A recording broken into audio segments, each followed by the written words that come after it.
ketika Ustadz Tony menanyakan, Yesus itu Islam, kenapa berani bilang Islam? Karena dia tidak pernah menebus dosa manusia, tidak pernah. Dan di dalam Bible tidak pernah ada ayat tulisan begitu, tidak pernah ada. Tidak ada. Tidak ada. Di dalam Bible tidak pernah ada.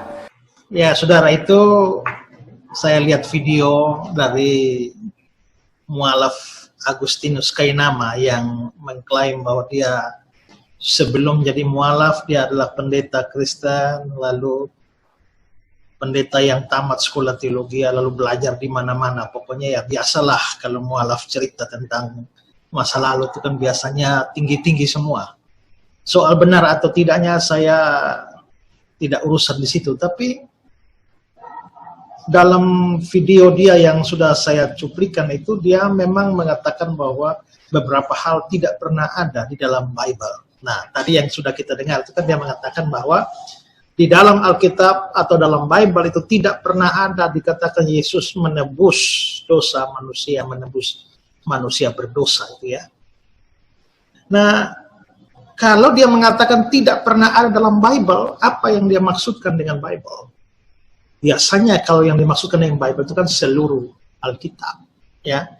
Nah, saya heran kalau memang dia mantan pendeta yang belajar dengan baik, bagaimana dia bisa mengatakan bahwa tidak ada sama sekali di dalam Bible, di dalam Alkitab Kristen yang mengajarkan bahwa Yesus itu memang menebus dosa manusia atau menebus manusia berdosa. Saya kira terlalu banyak ayat yang menyatakan itu ya. Saya berikan contoh saja, Korintus 1 ayat yang ke-30. Tapi oleh dia, kamu berada dalam Kristus Yesus, yang oleh Allah telah menjadi hikmat bagi kita. Dia membenarkan dan menguduskan dan menebus kita. Nah, dia, ya, ini adalah Allah Bapa, tapi oleh dia, oleh Allah Bapa, kamu berada dalam Kristus Yesus, yang oleh Allah Bapa telah menjadi hikmat bagi kita. Ia di sini menunjuk pada Kristus Yesus ini, di mana Kristus Yesus ini membenarkan, menguduskan dan menebus kita. Jadi jelas ada loh, ya.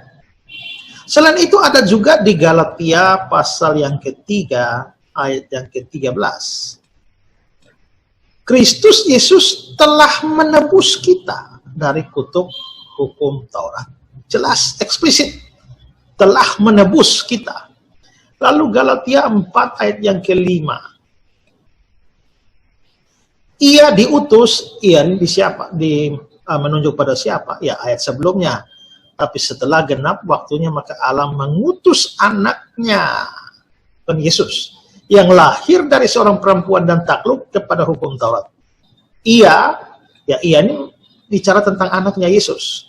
Ia diutus untuk menebus mereka. Jadi jelas bahwa menebus itu ada. Lalu surat Ibrani, ya, pasal yang ke-9 ayat yang ke-15. Karena itu ia adalah pengantara dari satu perjanjian baru. Iya, di sini kalau kita lihat ayat sebelumnya, betapa lebihnya darah Kristus. Jadi ini bicara Kristus.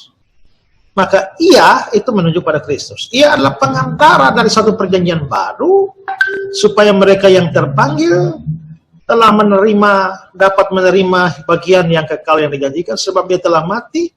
Dia telah mati untuk menebus pelanggaran-pelanggaran, menebus dosa kita. Ya, jadi jelas bahwa ini ada.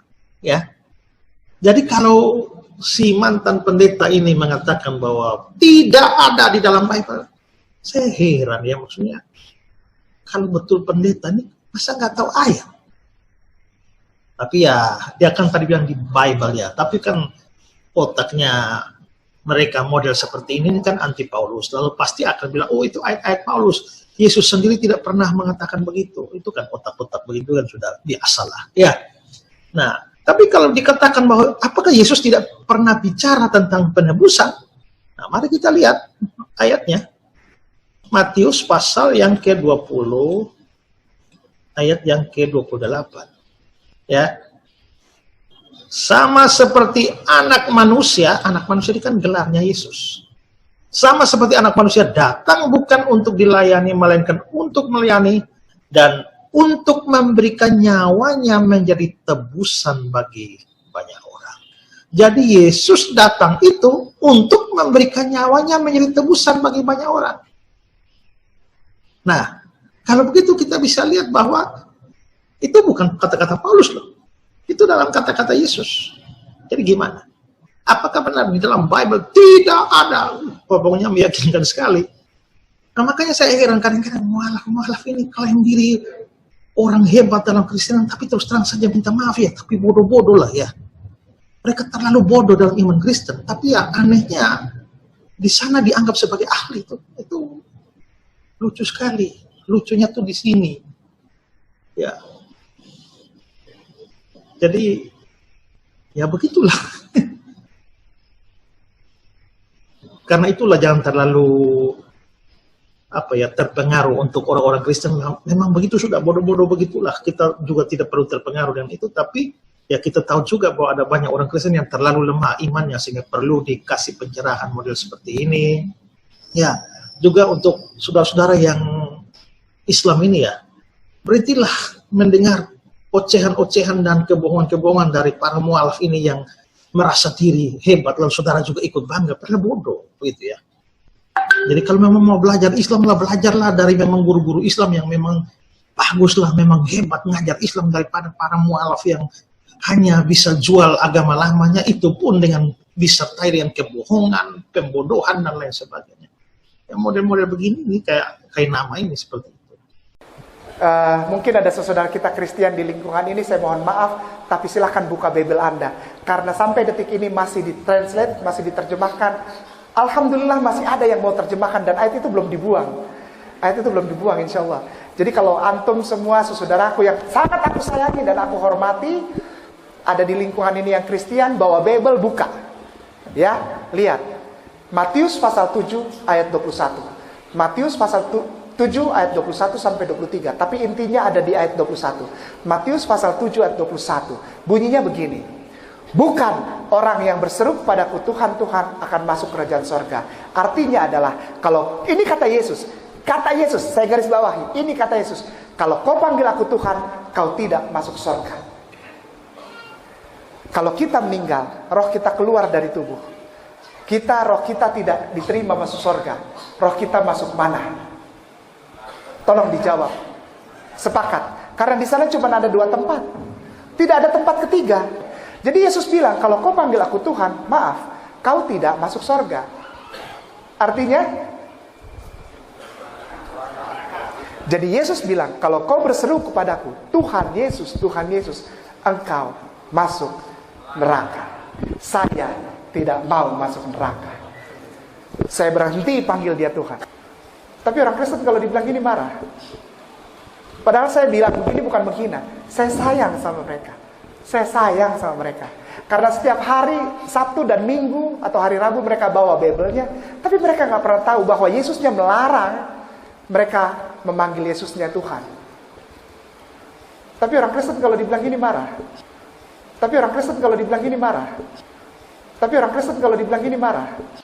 Sebenarnya kami orang Kristen tidak marah kok, ya.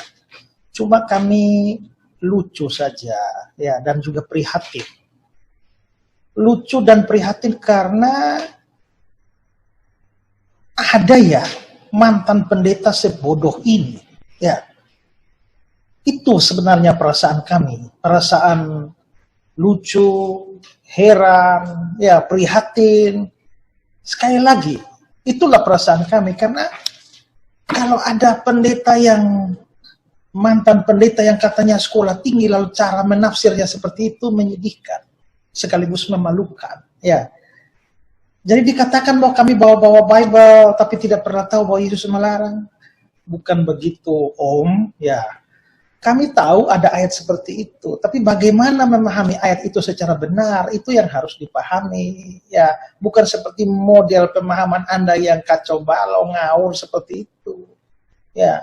Bagi saya, apa yang kayak nama katakan ini hanyalah pameran kebodohan, dan hanyalah menunjukkan sejauh mana atau sedangkal apa pemahaman dia tentang kitab suci Kristen, baik sekarang maupun pada waktu dia masih jadi pendeta itu, ya.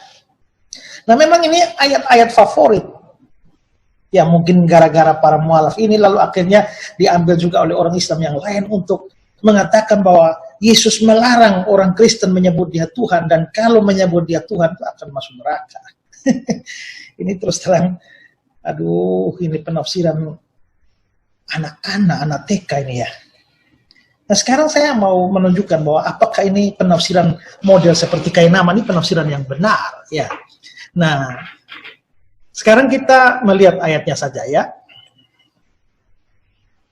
Matius 7 ayat 21, ini ayat yang dia persoalkan tadi. Bukan setiap orang yang berseru kepadaku, Tuhan, Tuhan, akan masuk ke dalam kerajaan surga, melainkan dia yang melakukan kehendak Bapakku yang di surga. Nah, dia kutip ini kata-kata Yesus, lalu Yesus bilang, bukan setiap orang yang berseru kepadaku, Tuhan, Tuhan, akan masuk ke dalam kerajaan surga. Jadi kesimpulannya adalah bahwa orang yang menyebut Yesus Tuhan itu tidak akan masuk surga. Nah, satu hal yang perlu kita pahami saudara-saudara ya, bahwa membaca Alkitab itu, saya tidak tahulah bagaimana Quran mereka ya. Mungkin cara baca mereka di Quran itu ya modelnya kayak begitu, comot-comot saja, dicopot-copot saja, tidak mengenal yang namanya konteks. Tapi kalau itu cara baca mereka, ya jangan terapkan pada Alkitab kita. Ya, cara membaca Alkitab yang benar itu adalah satu ayat tidak pernah boleh dilepaskan dari konteksnya. Konteks itu adalah ikatan kalimatnya, baik ayat-ayat sebelumnya dan ayat-ayat sesudahnya. Itu menolong kita supaya memahami apa maksud kata-kata di situ. Ya, saya beri contoh saja. Kalau ada tiba-tiba ada kalimat saja bilang semua orang mati. Kalau ada kalimat semua orang mati, maka saudara bisa berpikir bahwa apakah seluruh orang di dunia ini mati? Tapi kalau ada konteksnya, misalnya dalam konteksnya ada kalimat yang berkata begini, bahwa pesawat Lion Air yang berangkat dari Jakarta menuju ke Medan mengalami kecelakaan, terjun bebas ke laut, dan semua orang mati. Pada waktu saudara menghadapi kata-kata semua orang mati, saudara kan tahu bahwa ada konteksnya. Konteksnya adalah pesawat Lion Air dari Jakarta ke Medan. Berarti semua orang mati. Di situ tidak bisa diartikan semua orang di dunia ini, setiap individu di dunia ini, di 5 benua ini mati semua. Tidak. Konteksnya menentukan, dan karenanya semua orang mati di situ, maksudnya semua orang yang ada di pesawat itu. Nah, jadi konteks itu menentukan makna. Nah, yang model begini kan hanya ini pelajaran dasar di dalam sekolah teologi. Masuk tingkat 1 itu langsung dapat pelajaran hermeneutik sini. Tapi kalau katanya ini orang ini Kainama ini sekolah tinggi-tinggi, tapi kalau dari cara dia memahami begitu saja, ini menunjukkan dia nggak ngerti apa-apa tentang hermeneutik. Dan itulah sebabnya saya bilang, dia bilang orang Kristen marah, nggak marah, lucu, ya, lucu dan prihatin, menyedihkan bahwa ternyata cara menafsirmu hanya sejauh itu, ya. Nah, sekarang saya akan menunjukkan bagaimana kita menafsirkan ayat itu dari konteksnya. Ya, kembali ke Matius pasal 7. Ini kan ayat yang dipersoalkan tadi, ayat 21. Kita mundur ke ayat 15. Waspadalah terhadap nabi-nabi palsu yang datang kepadamu dengan menyamar seperti domba, tetapi sesungguhnya mereka adalah serigala yang buas. Jadi di sini Yesus sedang menasihati para pengikutnya supaya waspada terhadap nabi palsu. Nabi palsu itu dia menyamar seperti domba. Dalam bahasa aslinya lebih tepat diterjemahkan bahwa dia memakai baju domba. Tapi sesungguhnya mereka adalah serigala yang buas. Jadi ini konteksnya tentang nabi palsu. Nah, tampilannya, waduh, tulus seperti domba, tapi sesungguhnya mereka itu buas seperti serigala. Nah, lalu bagaimana tahu untuk mendeteksi nabi-nabi palsu itu bagaimana? Yesus lalu bicara di ayat yang ke-16, dari buahnya lah kamu mengenal mereka. Nah, apa maksudnya buah di sini? Buah di sini, kalau kita studi itu lebih jauh, maka itu akan menunjukkan pada kehidupannya, buah-buah kehidupan. Jadi mereka itu bisa dilihat dari buahnya. Kita bisa kenal mereka. Dapatkah orang memetik buah anggur dari semak duri atau buah ara dari rumput duri? Demikianlah setiap pohon yang baik menghasilkan buah yang baik, sedangkan pohon yang tidak baik menghasilkan buah yang tidak baik. Jadi kalau pohonnya baik ya pasti buahnya baik. Kalau buahnya tidak baik ya pasti pohonnya tidak baik. Maka ayat 18, tidak mungkin pohon yang baik itu menghasilkan buah yang tidak baik, ataupun pohon yang tidak baik itu menghasilkan buah yang baik. Dan setiap pohon yang tidak menghasilkan buah yang baik pasti ditebang dan dibuang ke dalam api. Lalu ditegaskan ulang lagi, jadi dari buahnya lah kamu mengenal mereka. Mereka ini siapa? Nabi. Terus masuklah ayat ini, ayat 21. Bukan setiap orang yang berseru-seru kepadaku, Tuhan, Tuhan akan masuk dalam kerajaan surga, melainkan dia yang melakukan kehendak Bapa. Jadi di sini karena ini konteksnya nabi palsu di mana buahnya ya, dari buahnya kenal mereka, maka buah di sini itu berhubungan dengan kehidupan mereka. Kalau mengatakan Tuhan itu bukan berkaitan dengan kehidupan, tapi berkaitan dengan pengakuan atau dengan suatu kepercayaan, iman tertentu. Dan bukan iman tentang Tuhan yang dipersoalkan, melainkan kehidupan yang ternyata tidak sejalan dengan pengakuan itu. Nah, karena itulah maka di ayat 22, pada hari terakhir banyak orang akan berseru. Banyak orangnya orang mana? Ya nabi-nabi palsu tadi. Mereka berseru kepadaku, kepada Yesus, Tuhan, Tuhan, bukankah kami bernubuat demi namamu dan mengusir setan demi namamu dan mengadakan banyak mujizat demi namamu juga? Jadi jangan heran, ini nabi-nabi palsu memang setan bisa kasih mereka kemampuan bikin mujizat. Terus ayat 23, pada waktu itulah aku berterus terang kepada mereka. Kepada siapa? Ya nabi-nabi palsu itu. Aku tidak pernah mengenal kamu. Enyahlah daripadaku kamu sekalian pembuat kejahatan. Kenapa dikatakan pembuat kejahatan? Karena itu tadi, dari buahnya lah kamu mengenal mereka. Jadi rupanya mulutnya itu penuh Tuhan, ya, tetapi hidupnya itu penuh dengan kejahatan. Karena itulah maka pada waktu ayat 21 itu dikatakan, bukan setiap orang yang berseru kepadaku Tuhan akan masuk kerajaan surga, belum titik ini, masih koma, melainkan mereka yang melakukan kehendak Bapakku yang di surga. Berarti persoalan dalam ayat 21 bukan persoalan pengakuan Yesus Tuhan, bukan. Ya. Persoalannya adalah bahwa pengakuan Yesus itu Tuhan tidak sejalan dengan kehidupan mereka, yaitu buah yang mereka hasilkan itu. Itu persoalannya, ya. Karena itulah maka di ayat 23 menegur mereka atau mengatakan, enyahlah daripadaku kamu sekalian pembuat kejahatan. Nah, jadi disitulah kita lihat konteksnya begitu. Nah, tapi konteks yang dimana Yesus mempersoalkan kehidupan, ya, Yesus mempersoalkan kehidupan yang tidak sejalan dengan pengakuan, itu dianggap masalah pengakuan. Makanya dikatakan bahwa Yesus akan bilang bahwa orang yang menyebut dia Tuhan akan tidak masuk surga alias masuk neraka. Salah. Maksudnya adalah orang yang menyebut dia Tuhan, ya, tapi hidupnya tidak sejalan dengan pengakuan itu, ya, artinya kalau dia beriman benar, pasti perbuatannya akan baik. Tapi ternyata kalau perbuatannya jahat, apalagi Yesus katakan di ayat 23 tadi, aku tidak pernah mengenal kamu, berarti mereka tidak pernah jadi orang percaya, tapi hanya pengakuan mulut saja. Tuhan, ditambah dengan, bukankah kami bernubuat, bukankah kami usir setan, bukankah kami berbuat mujizat demi namamu juga? Ya, jadi menyedihkan sekali ini Kainama, ini penafsirannya. Dia bahkan tidak mampu memahami ikatan kalimatnya dari ayat sebelum dan sesudahnya. Ini model begini ya memang model comot-comot. Ya, entah model seperti apa saya juga tidak tahu ya. Nah, sekarang kita kembali coba lihat ayat itu ya. Nah, katakanlah di sini, perhatikan bahwa bukan setiap orang yang berseru kepadaku, Tuhan, Tuhan, akan masuk kerajaan surga, melainkan yang melakukan kehendak Bapa-Ku yang di surga. Yesus sendiri mengatakan bahwa ada orang berseru-seru kepada dia, Tuhan, Tuhan. Tapi dia tidak mempersoalkan masalah ini sama sekali. Yang dia persoalkan adalah kehidupan mereka. Lalu ayat 22, pada hari terakhir banyak orang akan berseru kepadaku, kepada Yesus, Tuhan, Tuhan, bukankah kami bernubuat demi namamu, mengusir setan demi namamu, mengadakan banyak mujizat demi namamu? Pada waktu itulah aku berterus terang kepada mereka. Ingat ya, mereka sudah mengatakan Yesus Tuhan, Tuhan.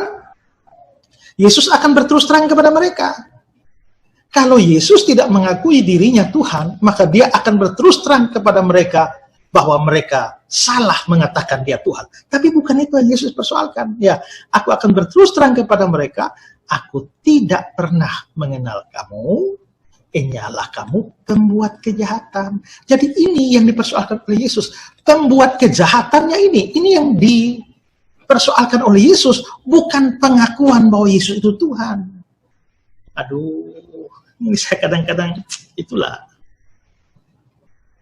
Saya heran, kenapa mualaf-mualaf ini kalau pindah dan ngomong itu ya.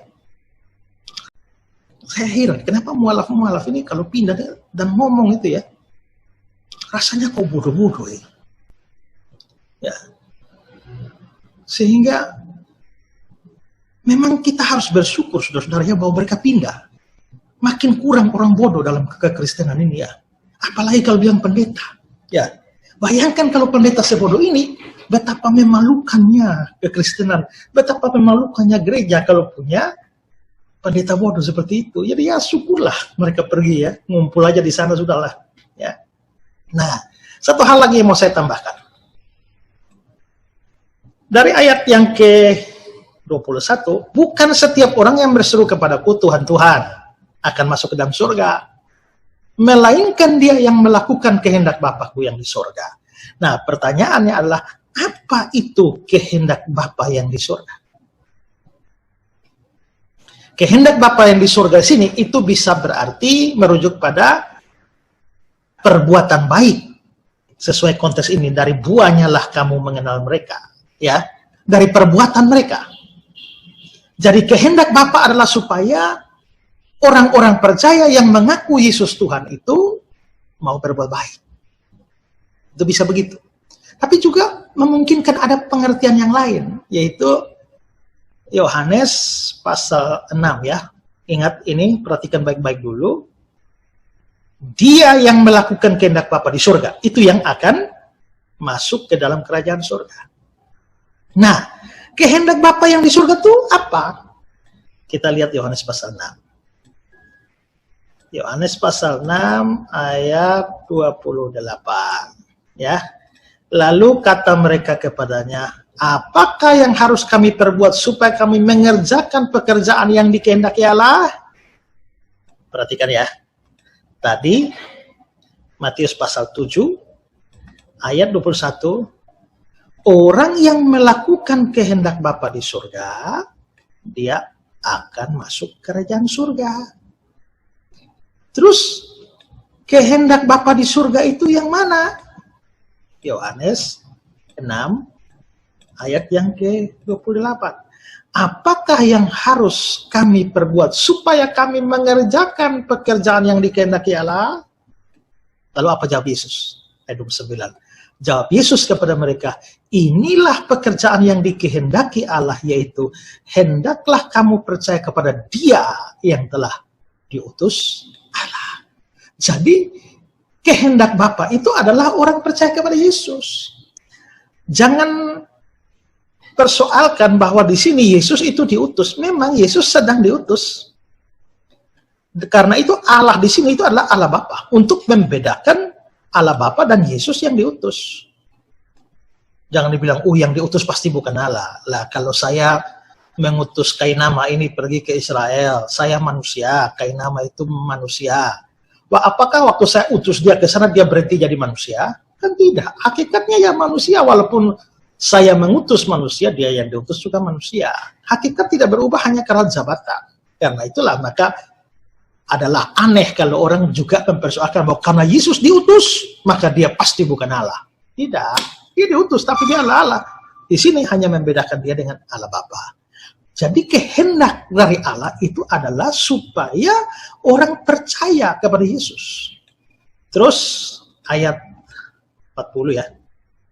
Sebab inilah kehendak Bapakku, yaitu supaya setiap orang yang melihat anak ini Yesus, dan yang percaya kepadanya, percaya kepada Yesus, beroleh hidup yang kekal. Dan supaya aku membangkitkannya pada akhir zaman. Jadi kehendak Bapa itu adalah supaya orang percaya kepada Yesus, dan yang percaya dapat hidup yang kekal. Itu kehendak Allah. Ya. Nah sekarang Kainama ini dengan model penafsiran gaya kacau balau seperti itu, dan dia mengatakan sekarang saya berhenti percaya Yesus adalah Tuhan. Ya terserah Anda lah. Ya, tapi ingat baik-baik bahwa siapa yang tidak percaya Yesus sebagai Tuhan, dia tak mungkin masuk kerajaan surga. Jadi justru Anda lah yang berada dalam keadaan bahaya, Pak Kainama.